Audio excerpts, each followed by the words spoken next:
नमस्कार. चला, आजपासून सुरू होत असलेला आपला चला शिकूया प्रयोगातून विज्ञान हा उपक्रम पुन्हा एकदा आज सुरू झालेला आहे. आणि यातला पहिला प्रयोग आहे हळदीचे कुंकू तयार करणे व कुंकवाची हळद तयार करणे. असा एकदम हलका फुलका हा प्रयोग आहे. इयत्ता 8वीच्या वर्गातील विद्यार्थिनी हा प्रयोग करून पाहत आहेत आणि सर्वांनी निरीक्षण करायचं आहे. प्रत्येकाने हा प्रयोग करून पाहायचा आहे. चला प्रत्यक्ष प्रयोगाला सुरुवात करूया. चला या प्रयोगासाठी लागणारं साहित्य कोणतं कोणतं आहे आणलात का? कोणतं कोणतं साहित्य आहे?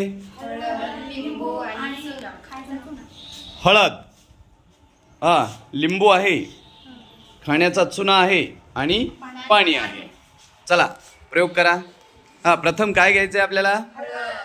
हातावरती चिमूटभर हळद घ्यायची आहे. घेतली?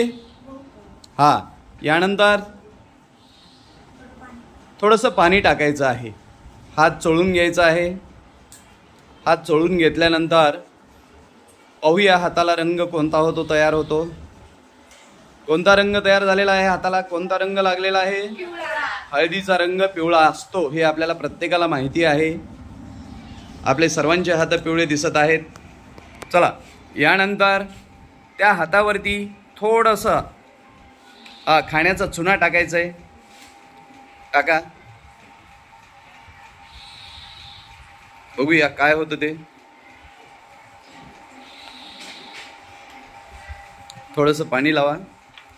पाणी घ्या. पहा कसा रंग झाला रे हळदीचा? लाल रंग झाला. कुंकुवाचा रंग कसा असतो? लाल. कुंकुवासारखा. पहा हळद कुंकू बनलेली आहे की नाही? लाल रंग झाला.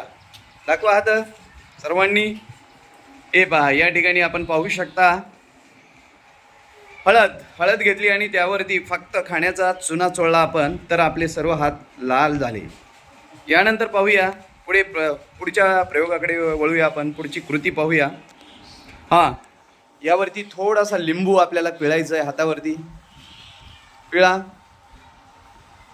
पिळलात? हे पहा कल्याणीने पिळला आणि ती चोळली पण. दोन्ही हात एकमेकावरती तळवे घासलेले आहेत. घासल्यानंतर दोन्ही तळव्याचा रंग पुन्हा हळद झालेले आहे. राईट?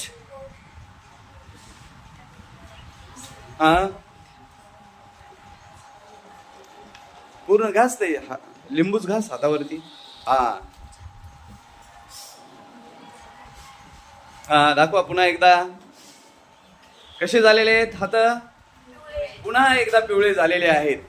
पहा या ठिकाणी ज्यावेळेस लाल रंगाशी लिंबाचा संपर्क येतो त्यावेळेस तो लाल रंग जाऊन पुन्हा हळद बनते. पुन्हा पिवळा रंग तयार व्हायला लागलेला आहे.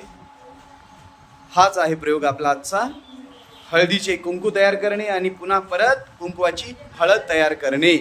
म्हणजेच काय आहे या ठिकाणी हा प्रयोग आहे आम्ल आणि आम्लारी या संदर्भात आहे. हळद हे नैसर्गिक आपलं दर्शक आहे. या हळदीच्या माध्यमातून आपल्या समोरील पदार्थ आम्ल आहे की आम्लारी आहे हे आपल्याला ओळखता येतं.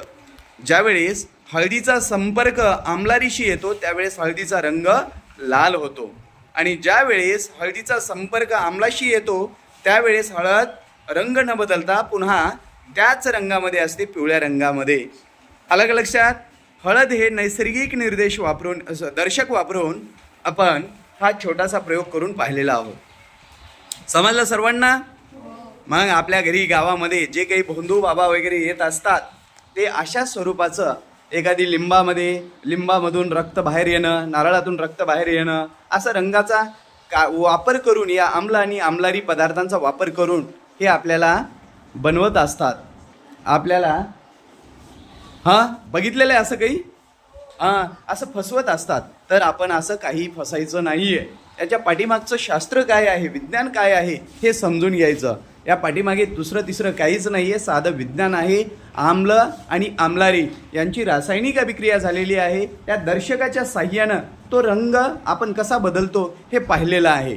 आणि याच्यामधून आपल्याला आम्ल कोणते पदार्थ आहेत आणि आम्लारी कोणते पदार्थ आहेत हे समजतं. समजलं सर्वांना? ओके.